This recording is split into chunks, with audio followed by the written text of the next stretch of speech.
Thanks, Duart, and thank you so much to Duart and Karen for leading this initiative. And it was Karen, upon the launch of our program, who approached me because she said, here in Prince Edward County, she said we agreed like that the international workers are an important part of the Canadian Agri-Workforce team.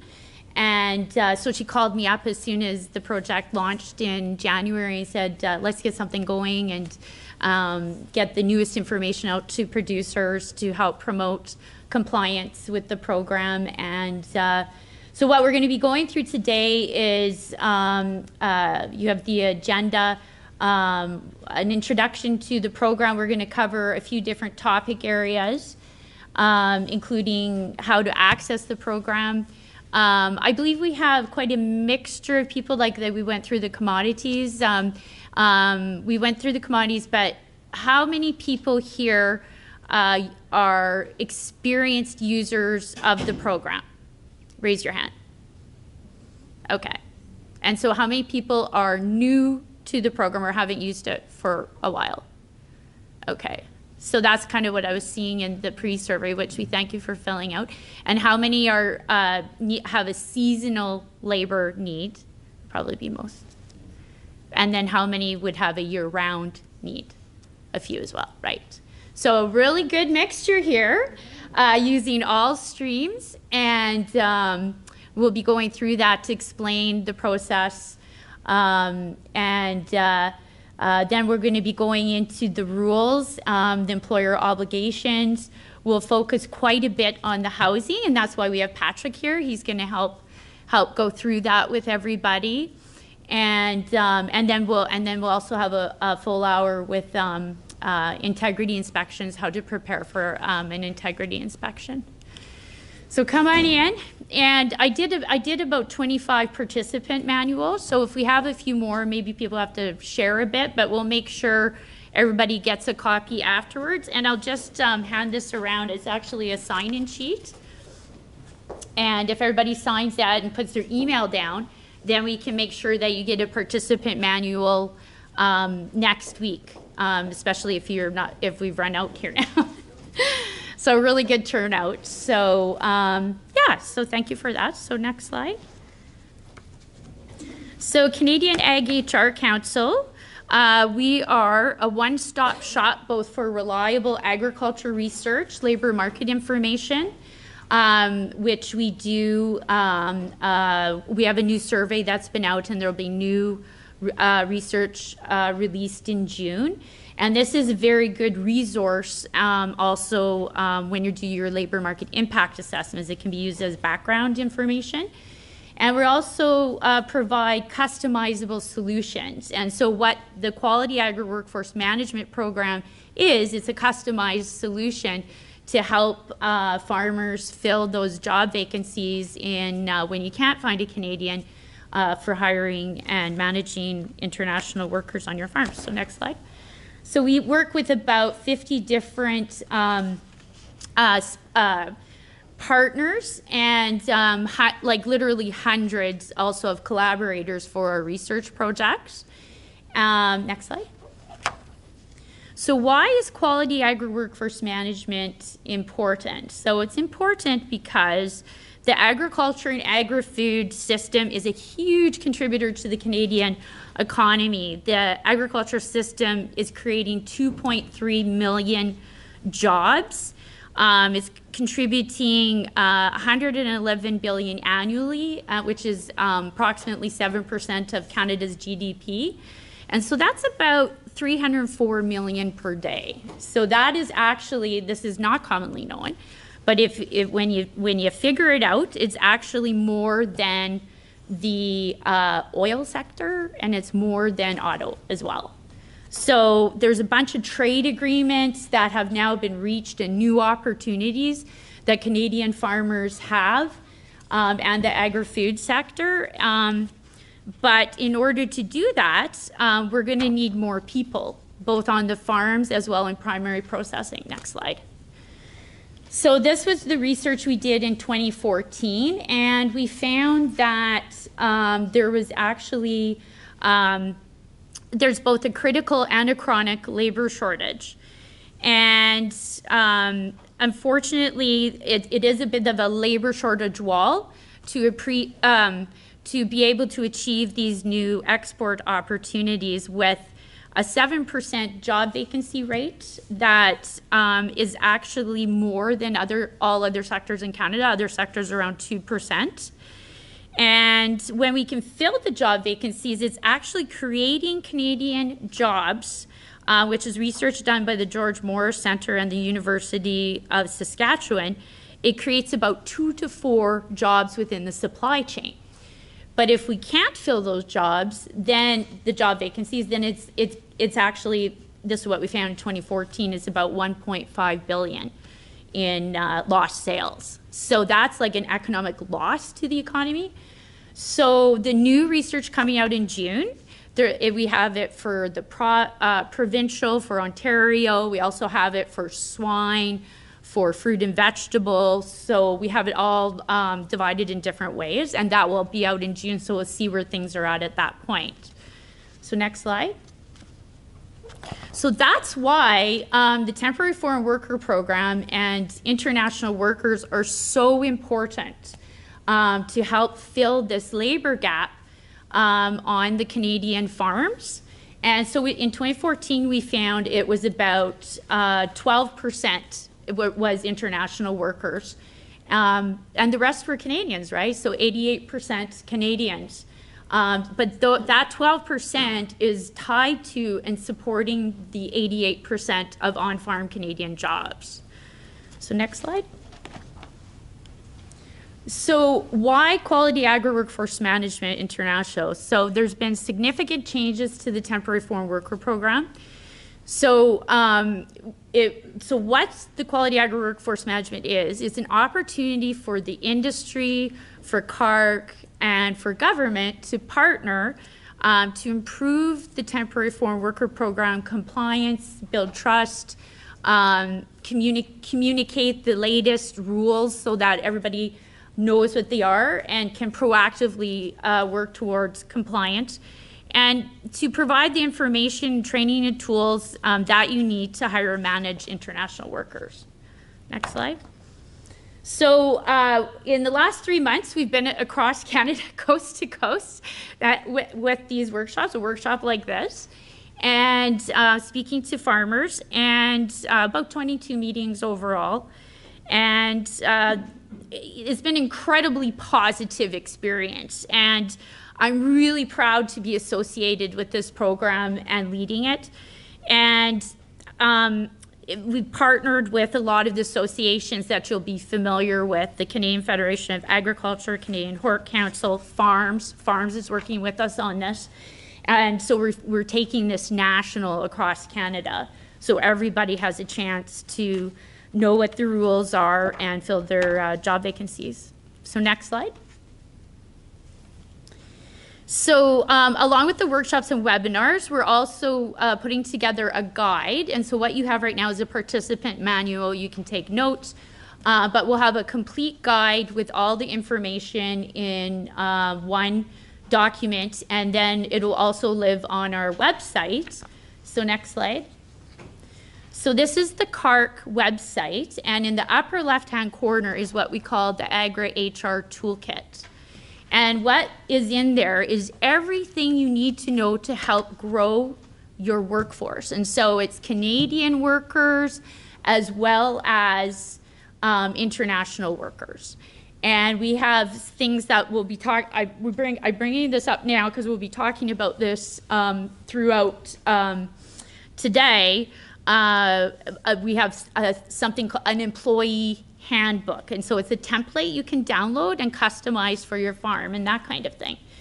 But it's not just for international workers, it is for your entire workforce to help you with the HR management on your farm. Next slide. And so this is the HR toolkit, and it is, here in the bottom is the Temporary Foreign Worker Program piece that is currently being uploaded and developed from the project, and that is where everything we're talking about will live. And so then what we're doing is we partner with organizations, and then they can get complete access to this information through your local organization. Next slide. So the first thing that we're going to talk about, and so this is for the experienced users of the program. And so sometimes it's a bit tough, and that's kind of one of our next steps that we'll be working on, is that for a new user to the program, it can sometimes be like, wow, this is quite a lot of stuff and quite a little bit overwhelming maybe. But we're going to be developing that as a next step, is like, what would that look like? But because we can't miss telling you anything, because we want everybody to have access to the right information, the most current information. So this new information is hot off the press, and this is in, there are 2 handouts, so next slide, that I want to attract your attention to that are immediately in your participant manual in this section. So the one is 2019 Service Canada Operations. It's very helpful information and tips for particularly if you use agricultural stream. And within that, it's housing and wages, and it's a very good Q&A that we've developed with ESDC and Service Canada in order to help people navigate some of the questions they have with the program. Because like I've seen a lot of cases, so that what we have in the QA is answering questions where people are having trouble accessing the program. The answers are in that document. So that's very new and good information. We'll be talking about it throughout today as well, so I want to attract your attention to that. And the second piece is in the fall 2018, there was a ESDC Primary Ag changes for 2018 and 19 season, and so that's the second handout there. And so ESDC, they did a primary ag review. Some of you may have participated in it. And they listened to what you were saying. And so what they heard about some of the challenges with the housing and also worker transfers, that is in the second handout in that front end of your document. And so if you're using the program and you look through that, you're going to find probably some helpful info that may help answer some questions that you have. So next slide. So accessing workers, the process. So on your farm, you have orders you're trying to fill, and at the same time, you're trying to reach your marketing opportunities, and you need workers to help keep up with your incoming orders, and also to normalize you and your employees' work schedules. So next slide.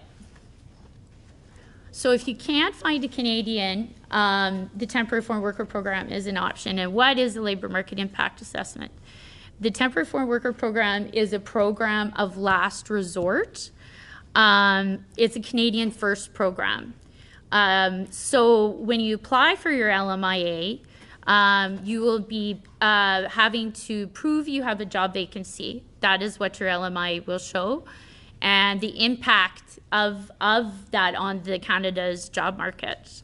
And the LMIA is going to include, that is the application. It will include forms, paperwork, advertising, housing inspection, which are all part of the process. So next slide.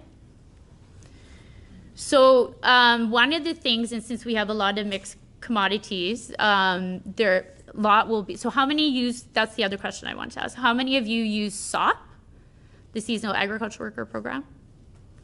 And how many are using agricultural stream? Okay, so it is a real mixture, and some not sure maybe what to use if they want to try it. So, the way to qualify is, for primary agriculture, you have to qualify with the primary ag definition. And if you're listed on the national commodity list, then you use the Seasonal Agriculture Worker Program or the ag stream. And also your the National Occupation Classification Code also needs to be listed that you're applying for. And when you do, then if you qualify as primary ag, then you're exempt from the $1,000 fee for the LMIA application, and also the temporary foreign worker program cap. So a lot of people will use farms for the SOP, and there's a small administrative fee then per worker, and they help you with the paperwork. Is generally how that works for the SOP. So next slide. Sorry, just to ask, so are all of these things on this link that you provided? Yes, and I always push everybody back. That's to the ESDC website with the latest information. Yes. Right, so the National Commodity List, this is the National Commodity List, and if you go to these links, then you will find that. And if you're on the National Commodity List, then you use either the Seasonal Agriculture Worker Program or the agriculture stream. So you can go through the commodities and check. So hops isn't on there. Right, so if your commodity, we'll be getting into that. Grain is also not on. So next slide. So the Seasonal Agriculture Worker Program is basically 8 months contracts, and it's workers from the Caribbean and Mexico. The agricultural stream program, it can be up to 2-year contracts, but it also can be used seasonally. And it has no country restrictions. So it's countries like Guatemala, the Philippines, Thailand. So you have no country restrictions with that. And it's divided into higher skilled or lower skilled. So general farm worker, which is what a lot would use, that is called the lower skilled ag stream. And it is used both seasonally and year-round, because it's the mushroom farms and the cattle farms use the ag stream, as well as the hog farms. They use the ag stream. But I know a lot of beekeepers, they also use the ag stream. And probably a lot of people here, if they have Thai workers, that they would also be using the agricultural stream on a seasonal basis. So next slide. So in addition to that, if you're not on the National Commodity List, so that would be the grain, the hops, anything that's not on the National Commodity List, then you can use the low and high wage program, but you can still qualify for the primary ag exemptions. So that would be like the grain farmers. You would have to apply for the low wage stream is what most grain farmers I know would use. And you would also not have the temporary foreign worker program cap apply. So a little bit further down the supply chain is things like the landscape, primary processing such as meat, fruit and vegetable processing, seafood. Those are all in the low and high wage stream, and they don't qualify for the exemptions. So if you're do landscaping, then you would have to use the low wage stream, and then you don't qualify for the exemptions. You have the cap, as well as you have to pay the fee. So next slide. So another stream that's not commonly known, and this is not for seasonal, this is for year-round, and this is only for the higher skilled. So that would be like a supervisor or farm manager or a livestock technician on a hog farm. This is a stream that can be used, and it has very good service delivery, I'm told, by those who have used it. And it supports a pathway to PR. It's aligned with some of the federal streams that have some of these options. Oh, quiet. It's my labor task force. Turn my phone off. So this is, you know, a very good option, but it's a little bit underutilized because not a lot of people maybe have heard of it. Like, has anybody heard of this stream? Nope.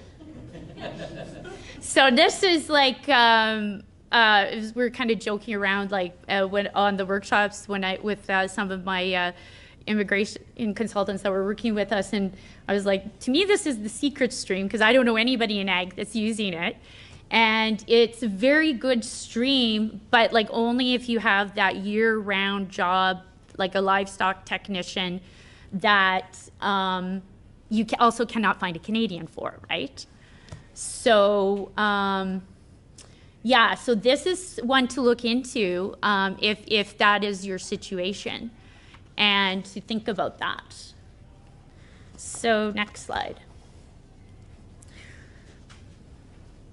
So the one thing I wanted to chat about a little bit, and I've learned quite a bit on this through the project, is about ethical recruitment and what that means, and how it applies to the agricultural streams. So with the seasonal agriculture worker program, the host countries such as the Caribbean countries or Mexico, they do the recruitment for the farmer. And then farms and farms and like in the West is called the Wally, they work with on bilateral labor agreements, and the recruitment is done by the home country. But for agricultural stream, as well as low wage, you have to find your own workers. You don't have like a labor pool ready. And as one of my labor task force committee members says, that it's not easy also finding the good temporary foreign worker you need with experience either. There isn't like a temporary foreign worker tree there, right? You got to like work to find those people too.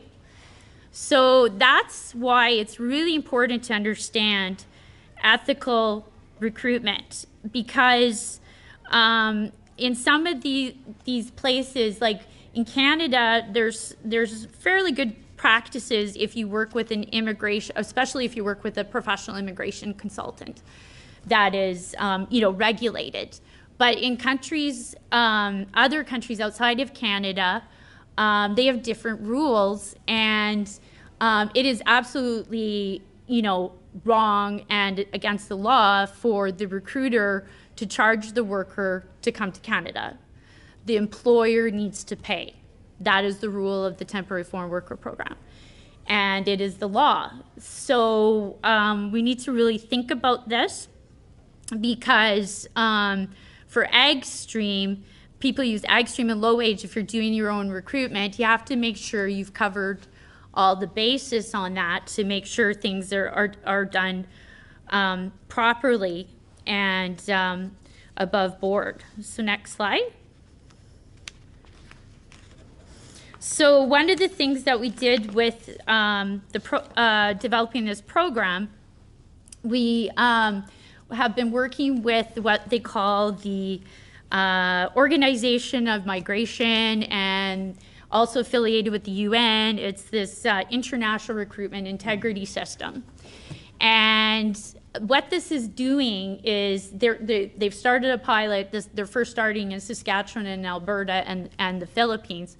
They're trying to develop an ethical corridor where everyone agrees to the same principles that the employer pays. And if everybody agrees to that, then you'll eventually be able to get that recruiter list on the other side that are also adhering to this principle, so that the employer is paying and the worker's not getting charged.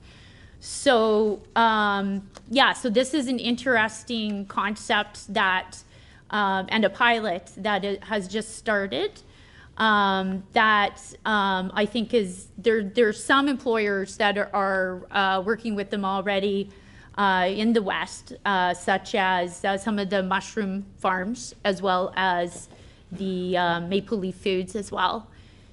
Next slide. because the main thing is that, to make sure the worker's not being charged. And so we went through and thought of, what are some questions that the employer can ask to make sure that the worker's not getting charged. And so there's questions you can ask your recruiter and your consultant, and there's questions you can also double check with the worker. Because it's very important, sometimes even you'll get a helpful worker that'll say, I've got lots of friends and I can help you find more workers and this kind of thing. And I was talking to a beekeeper, and they said many, many years ago that it was, they found out eventually that like the helpful worker was, charging. And so they shut that down when they found out about it many years ago. But you have to be really cautious about that. And so one of the things you can do, like go through your due diligence of asking these questions, is also have the worker sign an attestation that they weren't charged. So these are all things you can do to promote compliance. And one of the things that is a bit of a red flag, like if you're not paying enough to your recruiter or consultant, then it could be a red flag. So it's just, these are things to think about to promote compliance and make sure everything's being done above board. So, oh yeah, go ahead. For things like the SOP program, like it just seems like the Mexican government figures it all out.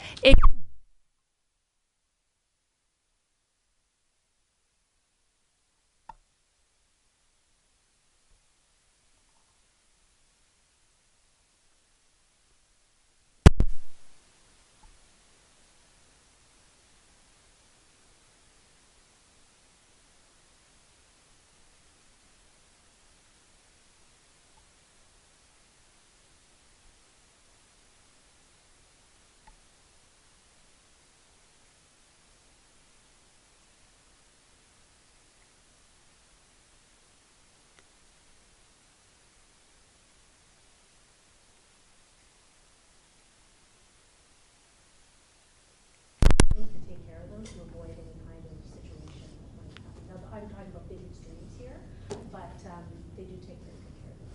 But at the recruitment stage? Well, I can't give you a quote from something because I don't know, but if you're going to be taking good care of people in another country, I would like to say that.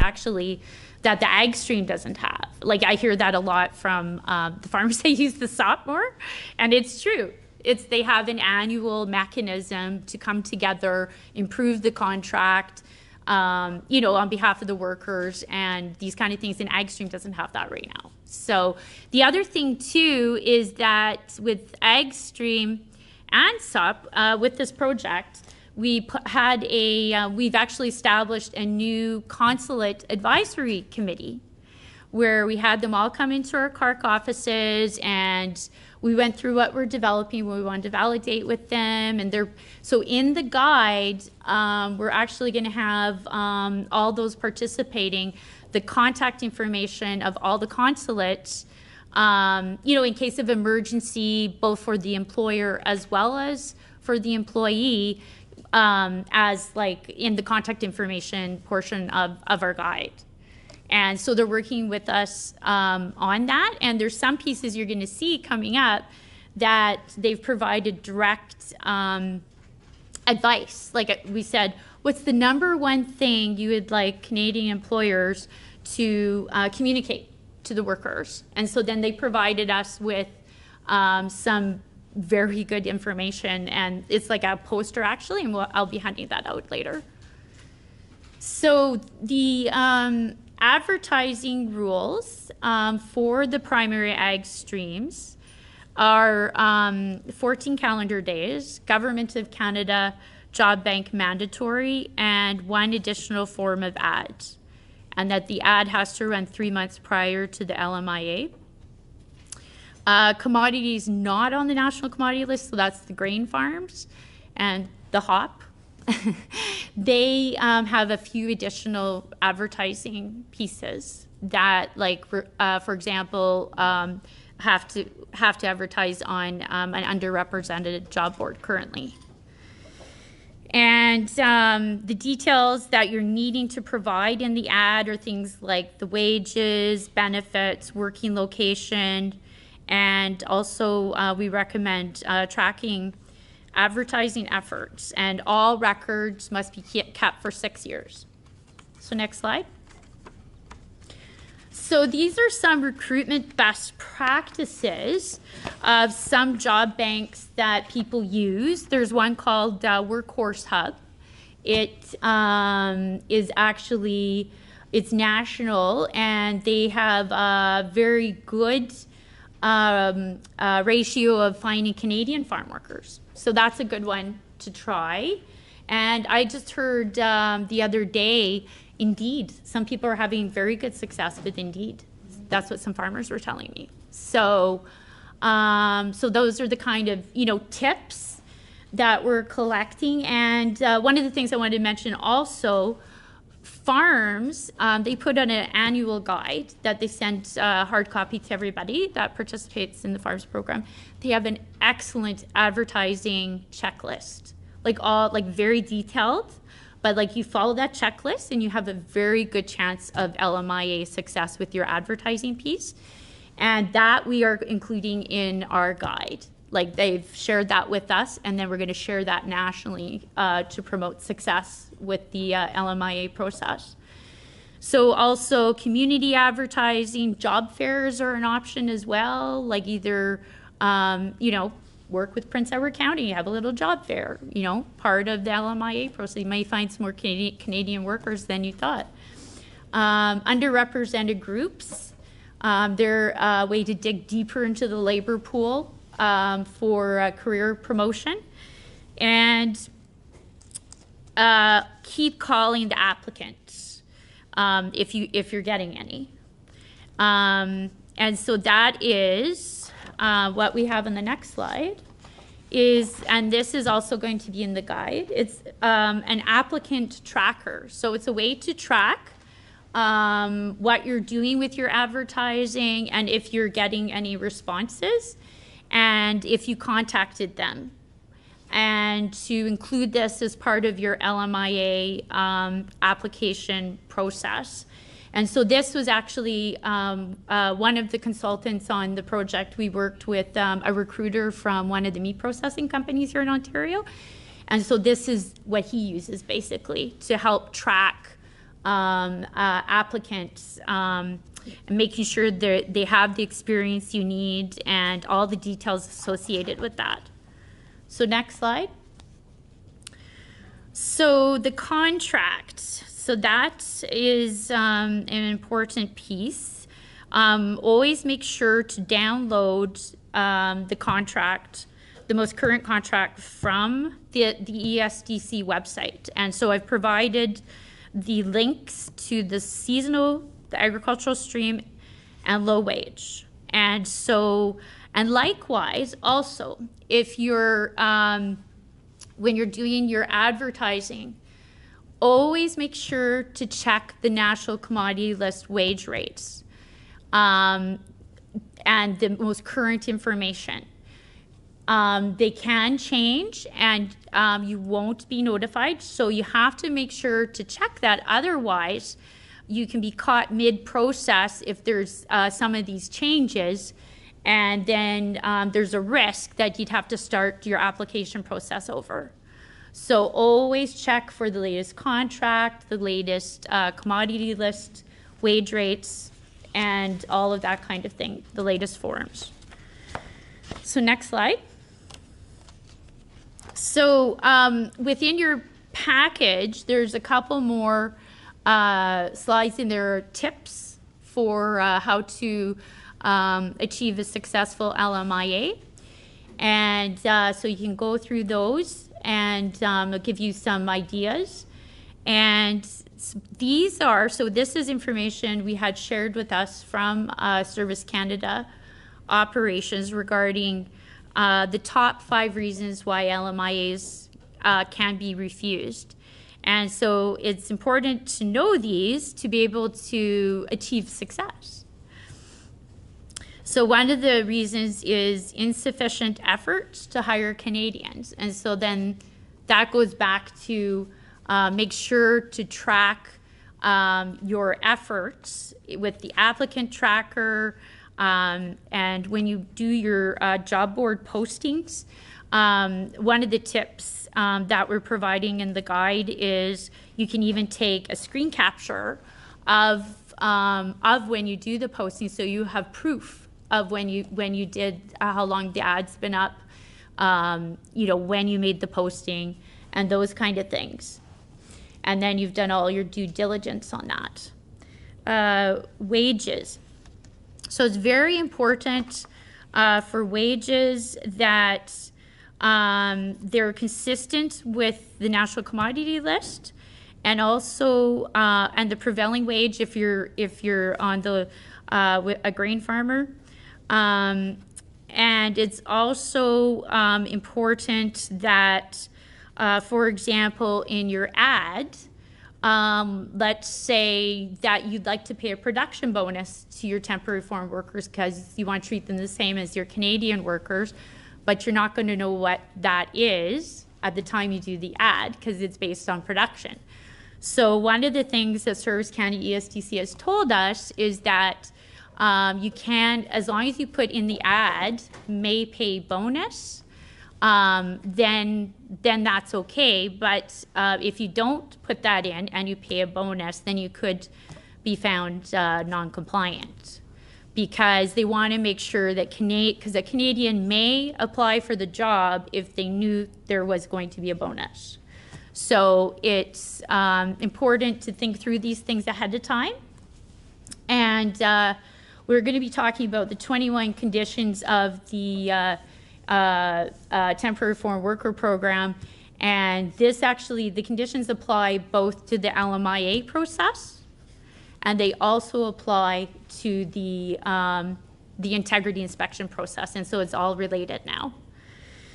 So the other thing would be working conditions. So for example, if you hired a livestock worker, as a livestock technician on a swine farm, then you wouldn't want them also, and that's what you've advertised for, and that's what you did your LMIA for.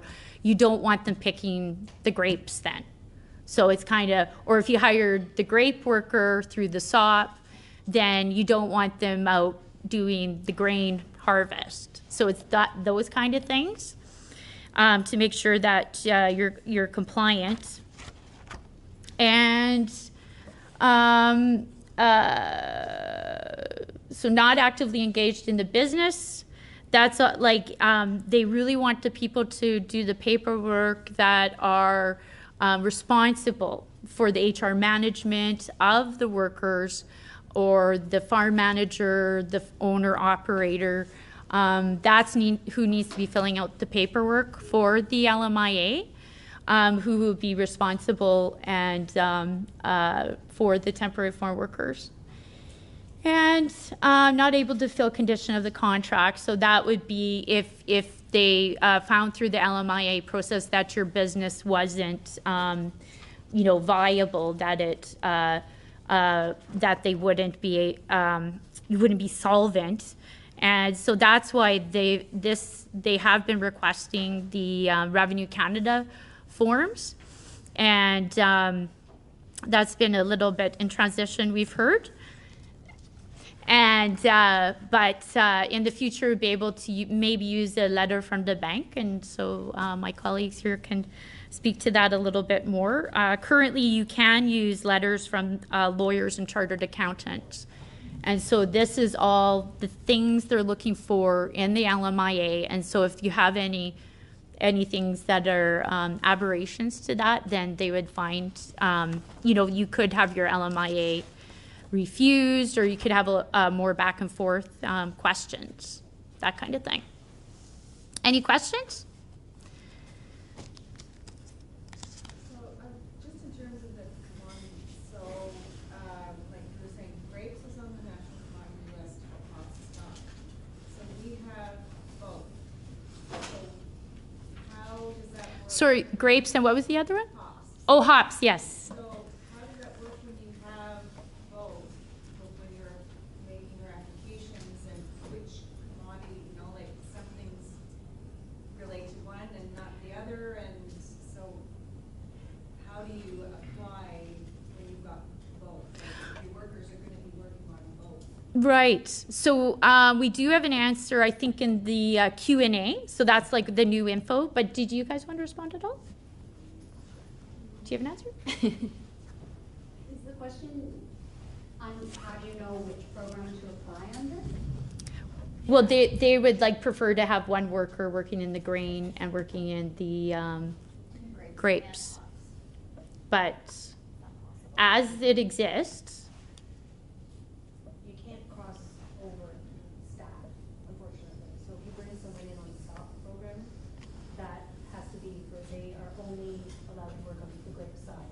If you bring someone in through the ag stream, it's only the hop side. It's because we have to go by what the occupation codes are. so hops would be the low wage stream. So hop would be the low wage stream, so you'd have to bring, if you want to cross over like that, you'd have to bring a worker in that would be working within that occupational code. But I'm not the expert on that, so if you have any questions like that, there's an employer contact number that you can call to ask those kinds of questions. But that is one of the questions that we asked, and so there's pretty good answer that provides direction within the Q&A. But that is a common question, actually. Do you have a Q&A here? I do. That's in the participant manuals. Grab one.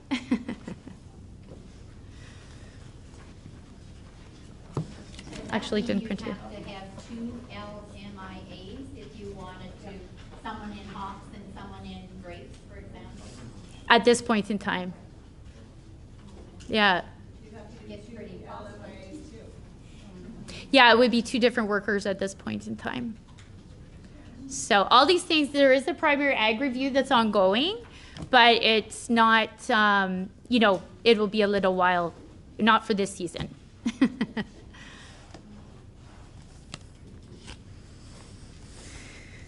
So any other questions? Okay. So after the approval, oh yeah, go ahead.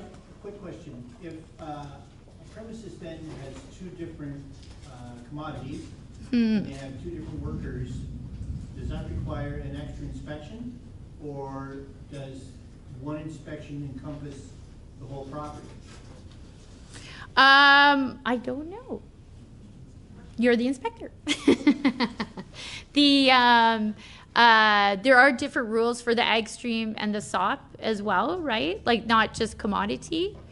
The low wage has different rules as well for housing. Did you mean from the integrity inspection process? He meant for inspection. Does he need to provide more than one inspection? Yeah.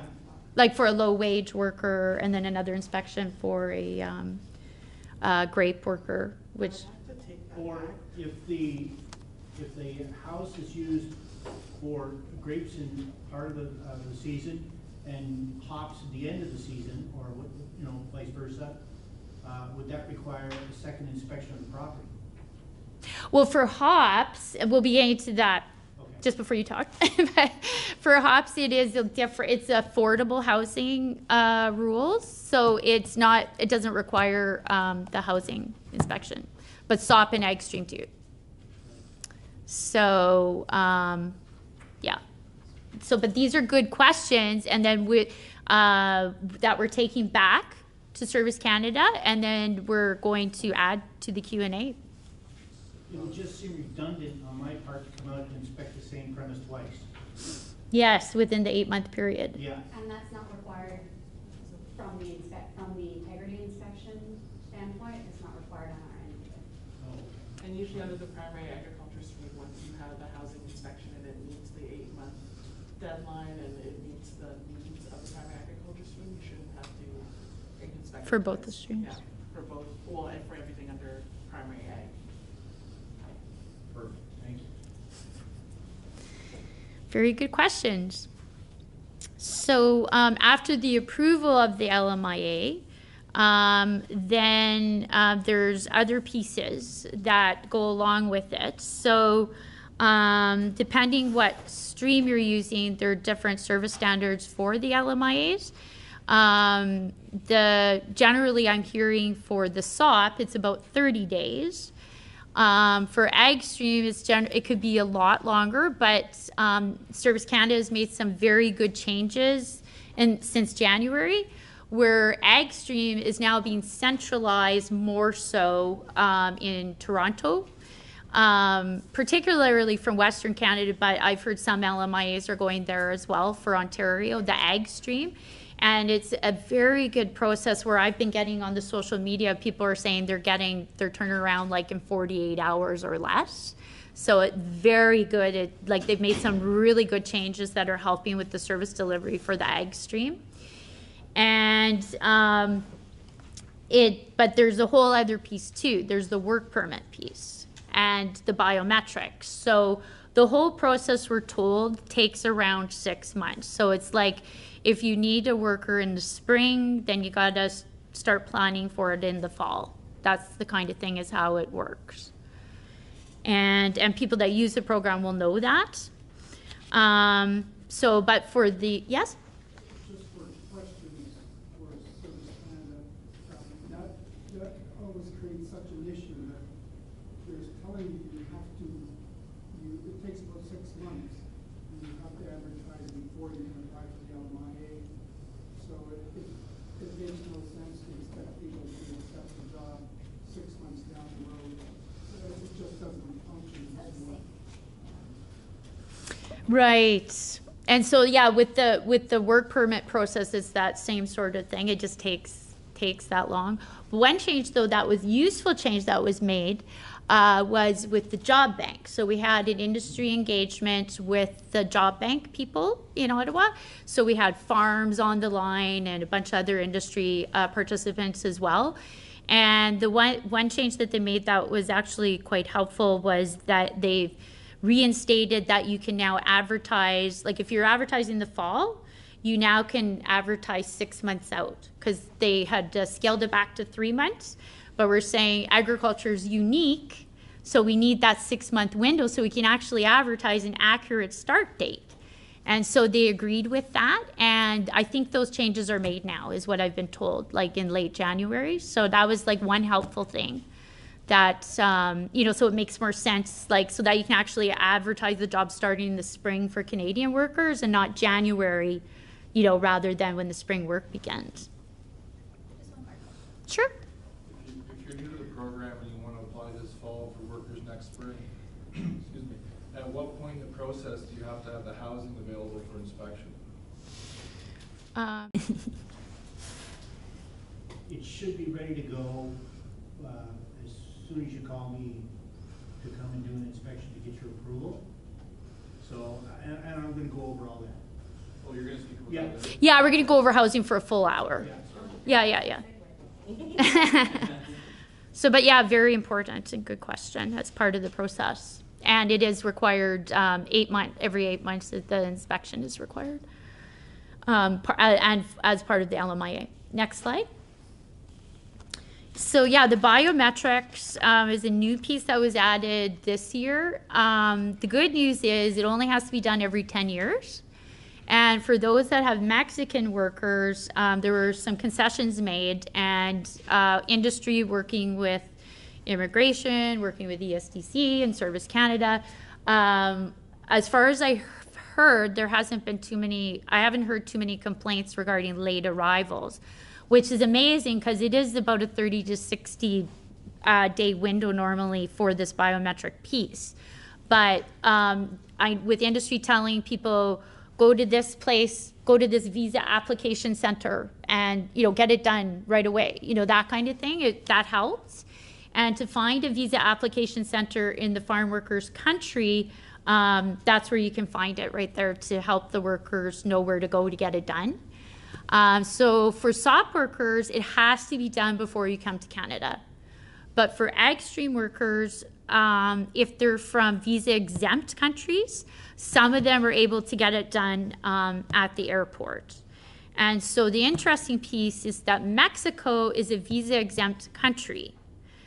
So if you have an ag stream Mexican worker, then they can get it done at the airport, but not if they're SOP. If they're SOP, they have to get it done in their home country. That's the regulation.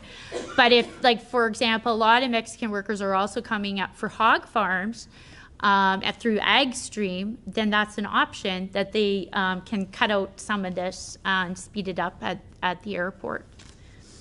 Just to clarify, at the departing airport or the arrival airport? Rival. Yeah, sorry. Yeah, Canadian airport. It's a Canadian process. So it's our visa application centers in these, in the countries of origin. So if it's a Thai worker in the ag stream, we would either have them go to their visa, which I guess is the Canadian embassy in Thailand, isn't it? Yes. So that's what you click on that link, and then you find out where it is. This is the link on your website. Yes. And that's the Immigration Canada link to find the visa application center. And then you can say, go to this address, help them do it, basically. And Thailand is not one of the exempt. Yeah, Thailand's not exempt. And so the other thing is, like, if you have a year-round job, so almost everybody was seasonal, but there were a few year-round, then there are some immigration options. And in Ontario, with their provincial nominee program isn't as good as some. There's options for, again, the livestock technicians and supervisors and the farm managers, but not, and also with the express entry, but not the general farm worker. What's happened is the federal government has listened to this because the sector has been explaining this, and they're establishing a new agri-food immigration pilot. It was announced in budget 2019. And so if you have a job vacancy and it's a year-round position, there's going to be new federal immigration spots that will allow some more immigration, not just for the higher skilled, also for the general farm worker, and also some occupation immigration spots also for harvesters as well. Because on the mushroom farms, they use the harvester knock code, which is a D, and that's like considered lower skilled, just like the general farm worker. So it's kind of a new thing, and it's quite exciting because what it means is that all skill levels are going to be covered in this new pilot. And it's going to include immigration spots for meat processing, so for butchers, and also some immigration spots for farm workers as well. And so it's quite precedent setting. It's really making sure, agriculture being an important part of the immigration strategy and recognizing it as a priority. So the dual intent stream is a good option, like we talked about earlier. And if you do have that year-round job, one thing that recruiters do as well is you can recruit to the skills that you're needing to meet the criteria, because every province has different criteria, and it's things like language, your high school or your high school level, and these kind of things. And so within the guide that we've developed, we've went through each province, and we've actually included the criteria of the provincial nominee programs for each province. So then when you know what the criteria is, you can figure out if the worker you have meets that criteria, or you can recruit towards that to find success for those year-round positions, like the farm manager or supervisory type position. Next slide. So are there any questions about that? So next we're going to be talking about some of the exciting things that we've been developing at CAHRC, best practices that we've been collecting across Canada, and some of the tools we've been developing, because a good workplace and living areas for all workers is part of a really great retention strategy, as farm employers know that have returning workers. So we've collected all these tips from producers, the things you need to do for your worker upon arrival. And so for people that are experienced users of the program, they'll already be doing a lot of these, and they can provide tips and share information with the new people as well as a learning strategy. And so the main thing is to really think about it from your worker's perspective. They're coming to a new country, they have a new language, a new job, and a new climate, and it's a lot colder here, even in our hot season in a lot of these countries. So and so you may, like, depending on the language of the worker, you may need to have some translation done. You have to set up appointments upon arrival for social insurance numbers, and get their healthcare cards set up. And in Ontario, for the SOP workers, you can get the healthcare cards pretty much right away, is my understanding. That's a provision within the province. But for the ag stream workers, there's generally a 3-month wait period. And so for that wait period, you need to get private bridge insurance arranged and that kind of thing. From Great West Life, or I think I saw that they just changed their name to a new insurance company name. And within the guide, we have different, like a little tool where you can seek out different insurance providers, that would offer this kind of short-term bridging and healthcare insurance. And so the other things are bank accounts, go through, make sure they have a letter of employment, because they'll need that for a lot of these things, and how paychecks are paid, go through what the taxes are, and all of these things to make sure you go through that with them. And so we've got a full page of tips. And farms participated a lot with that as well, with the new information we've collected. And so one of the exciting things that we have, I'm going to hand this around, is, I can hand it around. You can stay sitting here. Our employee handbook. And so what this is it's quite large and very in-depth. But you can go through that. You can download it through our toolkit, and you can basically customize it for your farm. So you're like, these are the policies really that we need. Totally customize it. It's your handbook. Put your logo on it, and then go through it with your workers. And one of the things that we have is on page 39, I've earmarked it because I didn't have a flag, I couldn't find them, is an abuse-free workplace policy. And so what that is that you can make sure you understand what that is, go through it with your workers, because that is becoming more of a requested item, or with the integrity inspection process. And the cool thing is we have translated that into Spanish. So we have it in English, French, and Spanish currently. And so you can have you have your English policies, and they're all numbered, and then you can make it match in the Spanish. So that's what we've done currently. And in addition to this, we've developed this is a very exciting project to be involved in, a farm worker app called Hub Connect. And we've piloted this with Ontario greenhouse vegetable growers right now. and they're including it as part of a community engagement initiative where they're getting people out from the community, like all the businesses, and everyone's working together to help improve the lives of the SOP workers. And it's quite exciting.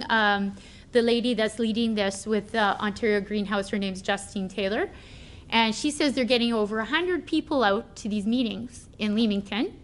And everybody wants to help the SOP workers, and they're all volunteering and doing different things. And so what this app is doing, and so this is our technology, CAHRC technology,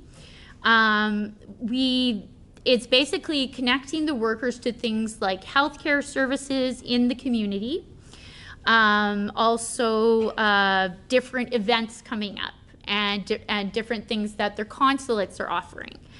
And also pesticide training and everything that they need. And so we've been actively talking to a lot of the different organizations. They're looking at it and very interested in, also joining it or doing their own. So we've been talking to farms and some of the other groups as well. So we're hoping that we'll be able to broaden that out. And that's available in 3 languages. So the next thing that we've developed and that I wanted to hand out, so working directly with the Mexican consulate, we said to them, what is the number one thing that you would like us to help support, what you think farm employers should tell workers? And so they provided us with this list of things. And so what this is, it is house rules for farm employers to post in the agricultural housing. So very simple tips, like things like change the lint in the dryer, stay in the kitchen when you're cooking, make sure you know where the fire extinguisher is, and stuff like that. And so everybody knows what the responsibility is and to how to prevent a house fire. And so we have it in English on the one side, Spanish on the other. And I have English on the one side and Thai on the other. So it's hot off the press. Just trying to get this organized, and then I'll hand them out. If you have Thai workers, you can keep the Thai one. And if you have Spanish workers, you can keep the other one. There. And so these are the kind of things also that will be in their HR toolkit.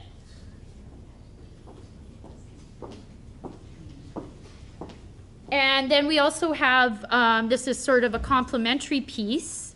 It's an emergency preparedness plan.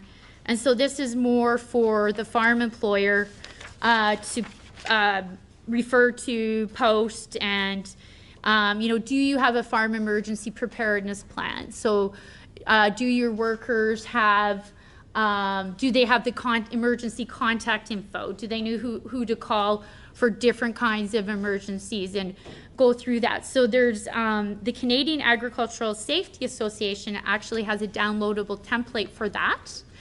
And we find it very complimentary. We also included like the abuse-free workplace policy to include that in the plan, and then the link to the HR toolkit. So this is hot off the press. So this will be in the toolkit. I've not had, this isn't approved yet, so I'm not handing this out yet. But that will also be available. And so, because best practices, that's really how we can retain both our Canadian workers and our international workforce as well. And a good workplace and living areas, that is really how to get that retention strategy that we need in a labor shortage like we're having.